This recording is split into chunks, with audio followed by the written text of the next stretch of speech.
শিলিগুড়িতে শঙ্কর ঘোষের জনতার দরবার, উত্তরবঙ্গের অভাব অভিযোগ দাবি শুনলেন মন্ত্রী।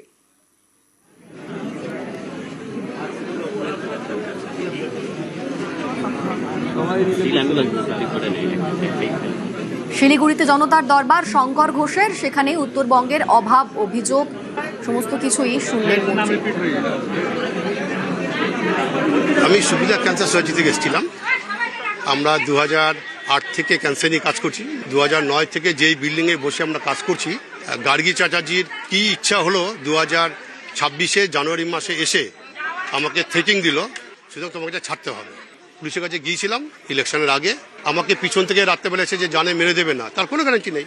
না, বিধায়ককে কমপ্লেনটা দিলাম, আশা করছি যে চেঞ্জ হবে। পানি ট্যাঙ্কি মোড়ে একটা বিশাল এটা ইলিগাল কনস্ট্রাকশন দাঁড়ায় আছে, তো ওটা নিয়ে আমরা 2017-তে আমরা কমপ্লেন করি, 12, 13, 14টা কমপ্লেন করি, কর্পোরেশন কোনো সাড়া দেয়নি।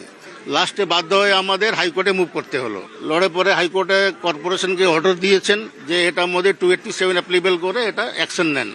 তারপরে 18/1/2024 কর্পোরেশনের কমিশনার সাহেব এটা বিল্ডিং ভাঙার অর্ডার অলরেডি রিটার্নে করে দিয়েছেন।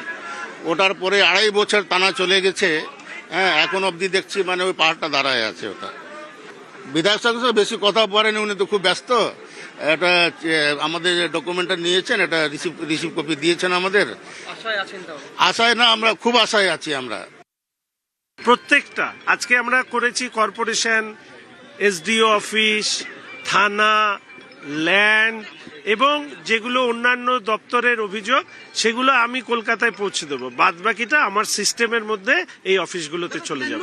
ওদের বিরুদ্ধে অভিযোগ বলেই তো ওদের সরকার চলে গেছে। ওই যে অভিযোগগুলো আছে সেই অভিযোগগুলো নিষ্পত্তি করাটাই আমার কাজ।